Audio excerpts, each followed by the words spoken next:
প্রিয় কপেনহেগেনবাসী, আমি তখন ইন্টারমিডিয়েটের ছাত্র বগুড়া আলিজুল হক কলেজ। আজকে আপনারা অনেকে হয়তো আমাকে দেখেন, ভিডিওতে দেখেন,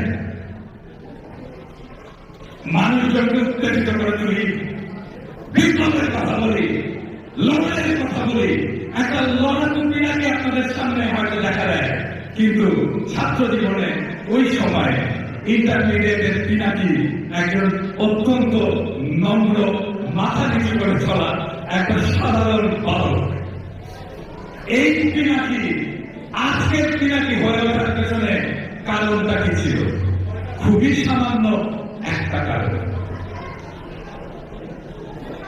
1983 সালে সেই সময় সংবাদপত্রের প্রথম পৃষ্ঠায় একটা ছবি ছাপা হয়েছিল।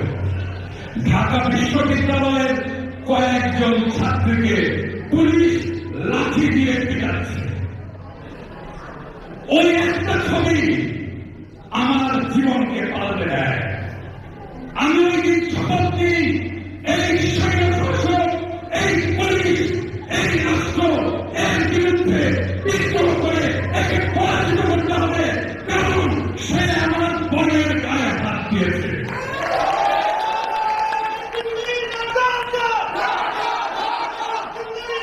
এই কোটা সংস্কার আন্দোলন একটা কোটা সংস্কার আন্দোলন হিসাবে থেকে যেত যদি না ঢাকা বিশ্ববিদ্যালয়ে ছাত্রীদের কাছে ছাত্রলীগের গুন্ডারা লাঠি দিয়ে আঘাত করে তাদেরকে রক্তাক্ত না করত। ওই ছবি বাংলাদেশের তারুণ্যের মস্তিষ্কে বুকে আগুন ধরিয়ে দিয়েছে। সেই আগুন হাসিনা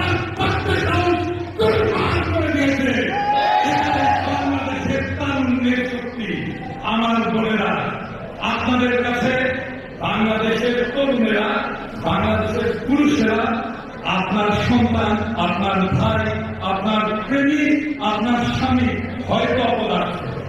আমি জানি আপনারা অনেকেই মনে করেন যে এই লোকটার জন্য আমাদের জীবনে কিছুই হতো না, কিন্তু বোনেরা একটা জিনিস মাথায় রাখবেন, বাংলাদেশের তরুণ আপনার অপমান বুকের রক্ত দিয়ে রুখে দেবে। পৃথিবীর কোন তরুণ, পৃথিবীর কোন পুরুষ এইটা করবে না।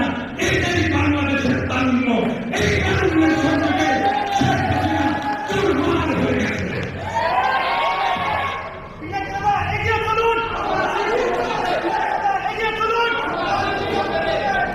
এবং এই লড়াই আমরা দেখেছি বাংলাদেশের নারীরা কি বিপুল ভাবে অংশ নিয়েছে। বাংলাদেশের নারীরা যদি বাংলাদেশের পুরুষদের পাশে এসে দাঁড়ায়, সমান শক্তিতে অনুপ্রাণিত করে, বাংলাদেশের সামনে পৃথিবীর কোন শক্তি দাঁড়াতে পারবে না।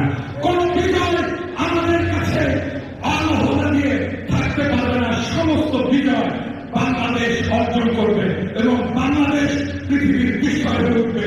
আপনাদের কাছে আমার আকুল আবেদন, আপনার ভাইদের পাশে, আপনার প্রেমিকের পাশে, আপনার সন্তানের পাশে আপনারা বিপুল শক্তি নিয়ে জুলাই আগস্ট বিপ্লবের মতদান আমরা আরো বিজয় বাংলাদেশকে পৃথিবীকে দেখিয়ে দেব ইনশাআল্লাহ।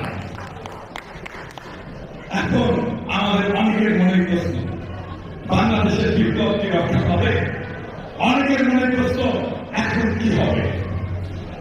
অনেকে বাংলাদেশের বিপ্লবকে একটা বিপ্লব বলে স্বীকার করতে চান না, বলেন এটা বিপ্লব না, এটা একটা অভ্যুত্থান মাত্র।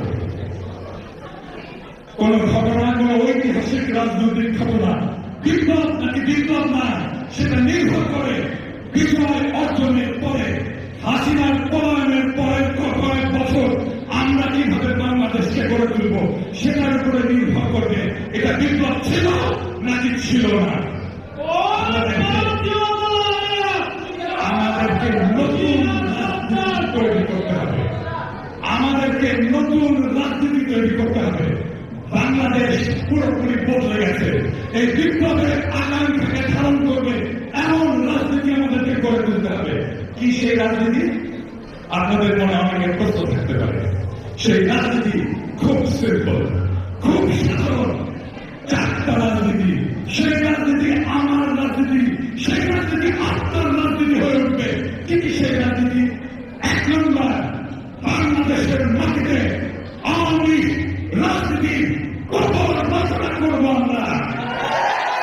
2 নম্বর, বাংলাদেশের রাজনীতিতে আওয়ামী লীগের প্রভু ভারতীয় আধিপত্যবাদে কঠোর রচনা করবো আমরা।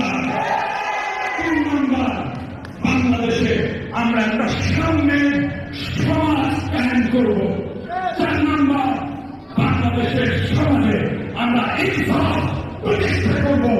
এই 4টাই হবে আমাদের আগামী দিনের রাজনীতি। এই 4টা রাজনীতিতে আমাদের বিজয় হতে হবে এবং আমরা সারা বাংলাদেশের প্রাণ শক্তিকে যদি জাগিয়ে তুলতে পারি, আমাদের সামনে কোন বিজয় আর অধরা থাকবে না। আমরা সারা পৃথিবীকে পথ দেখাতে পারবো। আপনারা আজকে ইউরোপে আছেন, ইউরোপ সমৃদ্ধশালী একটা অঞ্চল, কিন্তু এরপরেও ইউরোপ অনেক সমস্যার সমাধান করতে পারেনি। কি সমস্যা? সমাজের সাম্য প্রতিষ্ঠা করতে পারে।